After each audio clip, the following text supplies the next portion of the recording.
Well, I want to talk about sustainability, but in the context of fear. Okay, so in some ways it connects with some of the culture of death and a death project, life project thing that we hadn't collaborated on at all.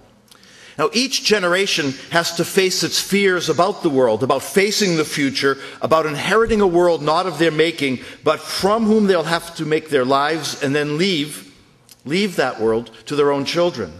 Now, this isn't a new concept. We all come into the world, we take what we were given, and we leave something hopefully better behind. J.R.R. Tolkien talked about this issue in the Lord of the Rings when he has Frodo saying, "I wish the ring had never come to me. I wish none of this had happened." And the wise wizard Gandalf says, "So do all that come to see such times. But that is not for them to decide. All we have to decide is what to do with the time that's given us." And as we look at the world and the things that are happening in terms of its sustainability or unsustainability, all we have to decide on is what are we going to do with what we've been given, because that's where we have to go. So I'd like to talk then about the future, about fear, and about what it is we can do in terms of talking to youth and talking to our neighbors and ourselves about our fear of facing the future. Because I think that in many cases the issue around sustainability is not just a technical solution. It's not just a solution of science. It's very much a solution of our emotions, our morals, and I think we have to talk about that too. So hopefully I'll bring some ideas around that. Now, we all carry, individually and collectively, an image or a vision of the future. A vision being a more or less explicit claim of a future that we idealize in order to mobilize present potential to move in the direction of that future. In stable times, in coherent times, in healthy times, the image of the future can offer us a path forwards, individually and collectively. And we can take that direction in confidence. But in unstable times, in incoherent times, in times that don't look really good, our image of the future can become a source of fear.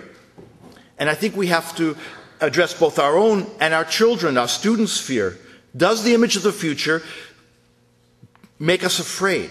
Does it scare us? Does our inability to even imagine our society's future leave us in fear? I wonder, we present these images, and I wonder sometimes, as Jared Diamond talked about in his book Collapse, what could the elders on Easter Island be projecting around an image of the future to their young people when they cut down the last tree on Easter Island? What was the image of the future like at that point? We can always envision a variety of futures, but when our vision or our image of the future, an image of our desired and expected future, is confronted by a reality that differs from our expectations, what can we do?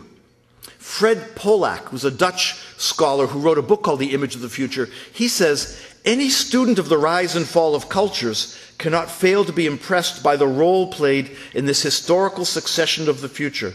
The rise and fall of images of the future precedes or accompanies the rise and fall of cultures. As long as society's image is positive and flourishing, the flower of culture is in full bloom. Once the image begins to decay and lose its vitality, however, the culture does not long survive." So a fundamental question for us as we think about sustainability is how, when we talk about the future with youth, do we imagine it to be? Do we offer as teachers and as media, do we offer images of a hopeful future, or do we offer images of despair? Are we today like passengers in the bow of a sinking ship, saying we're okay even as the stern slips below the waves?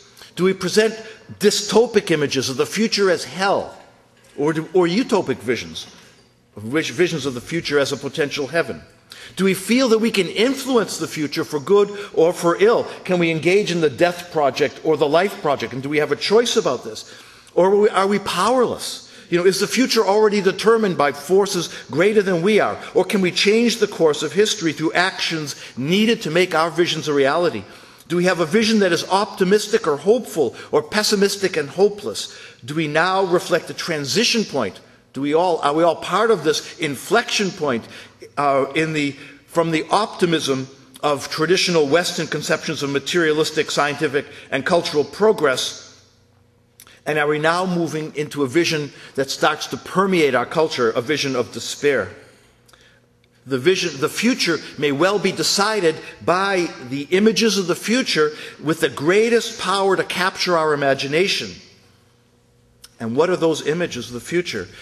Fred Pollack, again, who coined that term, he felt that the potential strength of a culture could be measured by measuring the intensity and energy of its images of the future.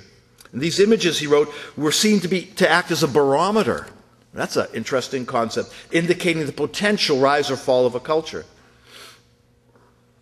You know, we're living in a time of great technological change, but we may be given very goofy ideas, totally unrealistic ideas of what the future may look like. We may be given hopefully overly optimistic ideas of the future based on our trust in technology, or we may be given very, very pessimistic ideas of the future. And if you saw the Globe and Mail this morning with the map of what's the world look like with a 4-degree average temperature change, very pessimistic view. One of my heroes has always been the scholar, philosopher, mathematician Alfred North Whitehead. And Whitehead wrote, "The major advances in civilization are processes that all but wreck the societies in which they occur." You know, what's our vision of the future? Are we envisioning the wreck based on all these wonderful advances in our society? Positive images, positive influences on a culture's vision can become self-fulfilling. You know, but in the same way, influences of pessimism and despair too can become self-fulfilling, as the psalmists say in the book of Proverbs 29:18, when there's no vision, the people perish. So Whitehead, again, a man I think has a lot to say to us. He looked at the future this way, back in Edwardian times. He talked about the importance of wandering. He says, when man, granted when he was writing, when man ceases to wander, he talks about physical wandering being important, but he says greater still is the power of our spiritual adventures, adventures of thought, adventures of passionate feeling, adventures of aesthetic experience. He says modern science has imposed on humanity the necessity for wandering, and you don't wander as a pessimist. You don't wander in despair. Wandering is a hopeful activity. And he ends up saying the very benefit of wandering is that it's dangerous and needs skills to avert evil, and we have the potential of imparting skills. He says we must expect, therefore, that the future will disclose dangers. It's the business of the future to be dangerous. Well, if the future is uncertain, if it has elements of despair, and we're struggling with a sense of hope, and Whitehead says the business of the future is to be dangerous, there are two psychological functions that come into play when we confront danger. One of them is we try to control the danger outside of us, and the other is we try to control the fear inside of us. What do animals do? All animals do when confronted by external danger. The standard response is, fight, flight, or freeze. Right? You've all heard that. And all can be appropriate under the circumstances. If you feel you can defeat your opponent, fight him. If you can't, you're swift, you run away and flee.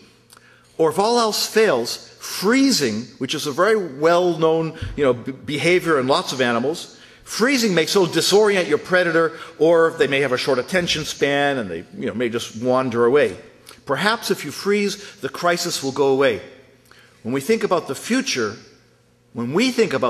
freezing, I would guess most of us would agree, is clearly out of the question.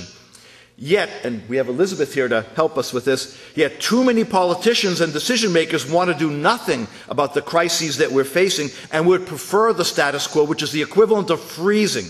Climate change skeptics, for example, that do get way too much press, often work for freezers.